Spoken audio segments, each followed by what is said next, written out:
Cette mobilisation des artisans à l'occasion de la 5e édition témoigne à suffisance de l'importance qu'il accorde à cet événement. Je félicite le président de la Chambre des métiers de Tambacounda, M. Abdoulaye Sarr,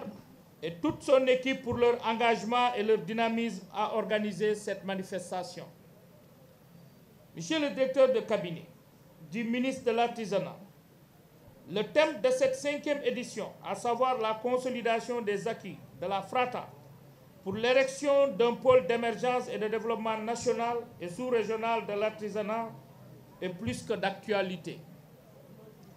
En effet, le caractère transfrontalier fait de cette région un lieu de brassage d'art et de cultures diverses et d'attractions touristiques. La région de Tambacounda présente de nombreux atouts, parmi lesquels on peut noter l'existence de matières premières agricoles, forestières et d'élevage de qualité pour la transformation. Toutefois, les acteurs ont besoin de formation, d'équipement et de financement pour améliorer leur production.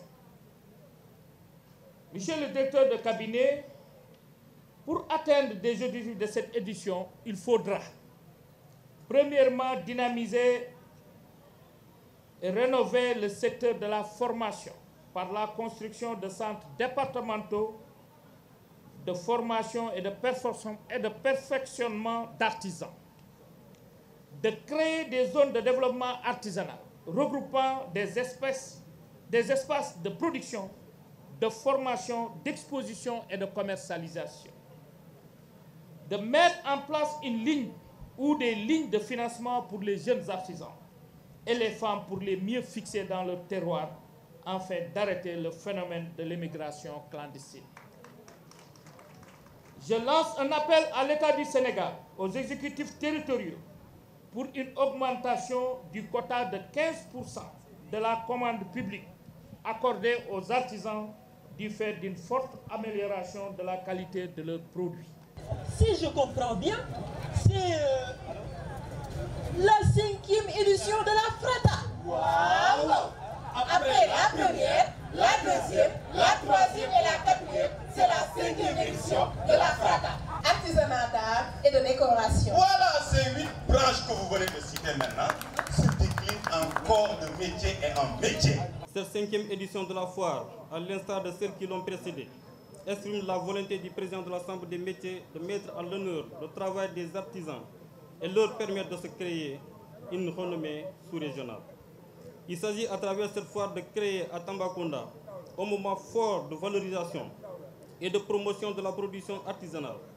de commercialisation intense de produits artisanaux, d'exposition et d'échange sur les pratiques en cours dans le secteur.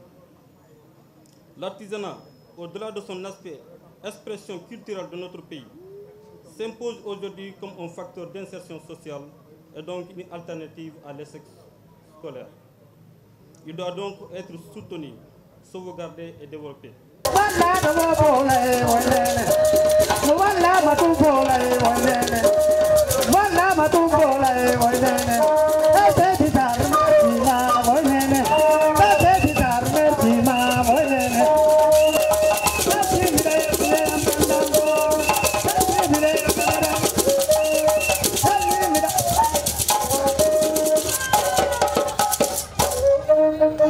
C'est l'occasion, monsieur le représentant du ministre, directeur de cabinet, fii Tambacounda am nañ de problème pour fu ñuy defee exposition ndax région Tamba yëpp benn village artisanal bi moo fi nekk te gis nañu état bi nga xam ne noonu la mel. am nañu projet village artisanal yi ñoo ngi xaar yu Bakel, ñoo ngi xaar Goudiri, di xaar Koupentoum, di xaar yeneen bi Tamba yëpp village artisanal bi moo fi nekk. Tey on a des problèmes, amoon nañu ay problèmes pour mën a tenir foire bi fan lañ koy def. fii ñu nekk nii tey chantier la mais maire dafa jël engagement xam ne événement bu mel nii buñ ko initier dañ ko war a tenir may sant artisans yu Sénégal mais di sant également particulièrement artisans yu région Tambacounda ci seen taxawaay ci seen àndandoo nekk benn autour de l'essentiel ndax événement bi buñ ko organiser mu mel ni mu mel c'est parce que yéen ñëpp jàpp ngeen ci yéen ñëpp taxaw ngeen ci pour mu mën a mel ni mu mel. En tout cas maa ngi sant ñëpp di gërëm ñëpp.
ADP moo di agence bi nga xamante ne dafa jàppale trop 5e édition bi donc loolu moo tax tey ñu ubbi panel yi ak ñoom ñu won ñu lan mooy seen ay jéego lan la ñuy doxee ak nan la ñu fas yéene jàppale secteur bi pour gunge xalaat bi nga xamante ne président de la république Macky Sall son excellence Macky Sall am na ko ci secteur bi pour def ko secteur bi nga xamante ne secteur phare la pour suqali gox yi ak goxaan yi ndax bu ñu xoolee secteur artisanat secteur bu bëri potentiel la fii ci Tambacounda. Organisation foire dafa laaj ay moyens donc chambre de métier rek même bu amoon yéene bi amuloon doole bi donc bu ñu ñemee dem carrément mën nañ ne ADP bokk na ci donc c'est le moment de leur rendre un vibrant hommage. donc dañ ñëwoon fii tey Tambacounda pour accompagner waa chambre de métier si li ñu sollicité comme des partenaires pour ñu gunge leen si FRATA bi donc mbégte la bu rëy la si ñun. au niveau de la DPME dañ fa am ay programmes yoo xamante ne dañuy may la possibilité pour gunge ñoo xamante ne dañu bëgg a def ay foire moo tax bon ils nous ont proposé 107 téeméer ak juróom-ñaari entreprises yoo xamante ni dañ bëgg def seen exposition ñun ñëpp xam nañ ne foire tey ji lu gën a métti mooy exposition li ngay fay. donc ak le programme ETER ADPME dugal na ci loo xam jàppale leen ba jëlal leen les 75% si frais yi en même temps yemuñ si loolu donc aussi dafa leen aussi benn kiiw digitalisation pour seen entreprise yi tey aussi journée ADPME bi dañ koy rafetlu bu baax parce que entreprise yëpp ñëw nañ jigéen ñi aussi ñëw nañ surtout ñoo xamante ne dañu amoon ay problème Fra ñoo xamante ne dañu am problème code barre am ñoo xamante ne dañu bëgg di exporter seeni produits je pense que yooyu yëpp avec le programme ETER am nañ la possibilité répondre seen demande yooyu lépp loo xamante ne ñoom soxla nañ ko te ñun ñu mën si jàpp nañ ko def lépp loo xamante ne aussi ñoom yelloo nañ ko même fekkee laajuñu ko te ñu xam ne ñoom am nañ droit bi dañu war a jaar si ñoom dinañ jaar si ñoom waa chambre de métier Tamba nañ jàpp ne ñoom aussi bokk nañ tey ji si porte d'entrée ADPME dans la région de Tamba.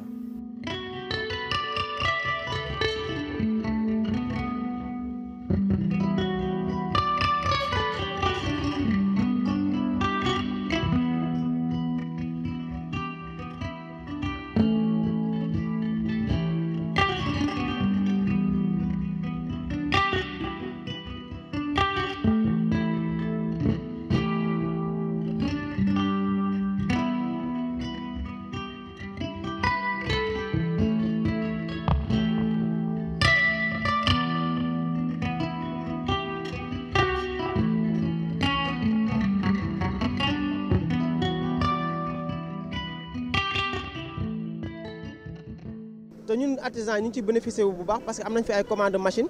comme batteuse bi am nañ fi commande égreneuse de maïs bi ak décortiqueuse de riz semoir ak yeneen machine am nañ fi ay commande wax dëgg fa yàlla exposition bi ak Pader am na feneen fu mu ñu yóbbu quoi.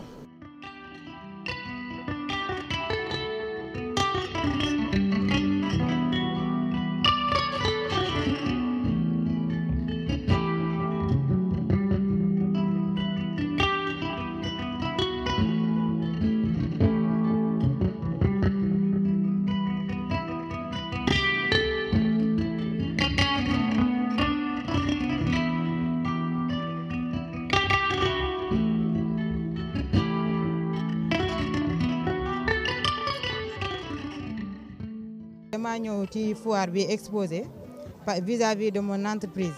parce que ñun ci domaine froid lañ nekk en même temps di former ay jeunes ci domaine bi en froid climatisation góor comme jigéen tey éléments yi lañ indi pour représenter ko ci foire bi ba bu ñu amee ay visiteurs dañ leen di expliquer circuit frigorifique nu muy demee.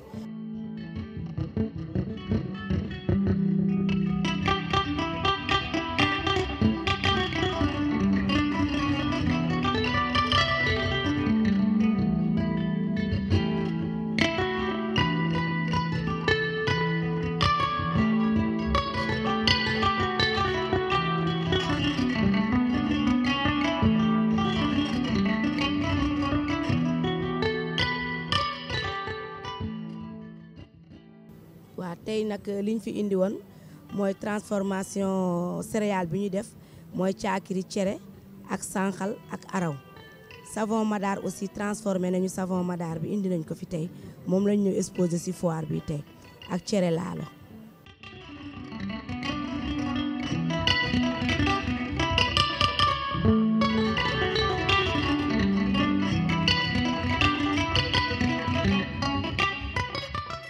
Bakel lañ nag dañoo ñëw foire Tambacounda vraiment kontaan nañ bëgg nañ dañoo bëgg nit ñi itam ñu ngi génn ñu ñëw jënd si affaire jigéen ay saraxu la ñen ñëpp ñu ngi génn waa Tamba ñu ngi leen di remercier di leen di jaajëfal.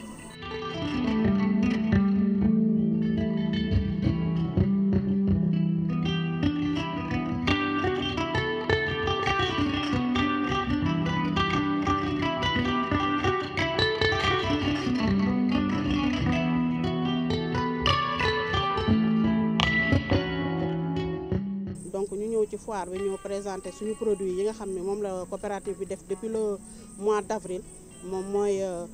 transformation céréale comme dugub bi suuna bi dañ koy def cere dañuy def araw fondé dañuy def ay brisure de mil am nañu ay brisure de mil brisure de maïs am nañu aussi am nañu mugu boo xam ne ñun ñoo ko defaral suñu bopp foño bi aussi ñun ñoo ko def précuit la ñun ñoo ko defar ba traité ko donc ñu am ay karité miel qualité bu baax la ak huile de palme géej ak même gerte caaf bi sax dañ koy defar traité ko ba mu baax di ko jaay. dañuy lancé ba tey bailleur de fonds yi ñu gën a jàpp ci coopérative yi. te ñu ngi ñaan yàlla tamit waa bailleur yi ñu jàppale ñu bu baax parce que bëgg nañ liggéey te am na ay liggéeykat tamit jigéen ñi bëgg nañ liggéey daal dinañ ñu jàppale